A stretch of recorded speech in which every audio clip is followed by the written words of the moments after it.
Praise the Lord. സങ്കീർത്തനങ്ങൾ 73 അധ്യായം അതിൻ്റെ 1 മുതൽ 28 വരെയുള്ളതായ വേദവാക്യങ്ങൾ. ദൈവം ഇസ്രായേലിന് നിർമ്മല ഹൃദയമുള്ളവർക്ക് തന്നെ നല്ലവനാകുന്നു നിശ്ചയം.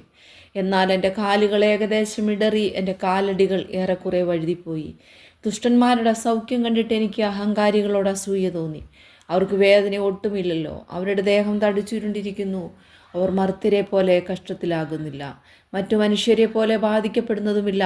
ആകയാൽ ഡംഭം അവർക്ക് മാലയായിരിക്കുന്നു. ബലാത്കാരം വസ്ത്രം പോലെ അവരെ ചുറ്റിയിരിക്കുന്നു. അവരുടെ കണ്ണുകൾ പുഷ്ടി കൊണ്ട് ഉന്തി നിൽക്കുന്നു. അവരുടെ ഹൃദയത്തിലെ നിരൂപണങ്ങൾ കവിഞ്ഞൊഴുകുന്നു. അവർ പരിഹസിച്ചു ദുഷ്ടതയോടെ ഭീഷണി പറയുന്നു.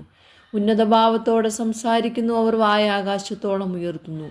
അവരുടെ നാവ് ഭൂമിയിൽ സഞ്ചരിക്കുന്നു. അതുകൊണ്ട് അവൻ തൻ്റെ ജനത്തെ ഇതിലേക്ക് തിരിക്കുന്നു.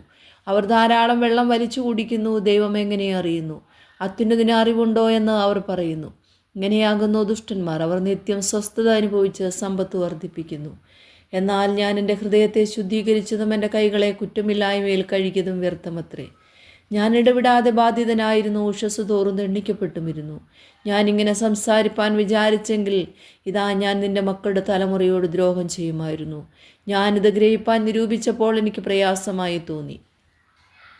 ഒടുവിൽ ഞാൻ ദൈവത്തിൻ്റെ വിശുദ്ധ മന്ദിരത്തിൽ ചെന്ന് അവരുടെ അന്തം എന്താകുമെന്ന് ചിന്തിച്ചു. നിശ്ചയമായി നീ അവരെ വഴിവഴിപ്പിൽ നിർത്തുന്നു.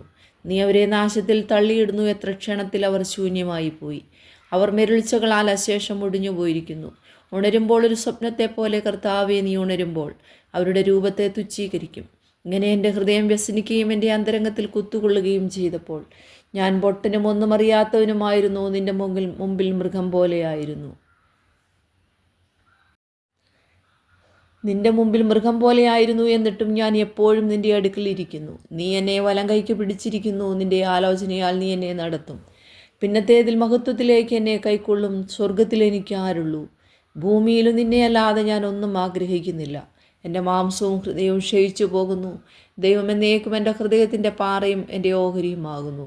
ഇതാ നിന്നോട് അകന്നിരിക്കുന്നവർ നശിച്ചു പോകും. നിന്നെ വിട്ട് പരസംഗം ചെയ്യുന്ന എല്ലാവരെയും നിന്ന് സംഹരിക്കും. എന്നാൽ ദൈവത്തോട് അടുത്തിരിക്കുന്നത് എനിക്ക് നല്ലത്. നിൻ്റെ സകല പ്രവൃത്തികളെയും വർണ്ണിക്കേണ്ടതിന് ഞാൻ യഹോവയായ കർത്താവിനെ എൻ്റെ സങ്കേതമാക്കിയിരിക്കുന്നു.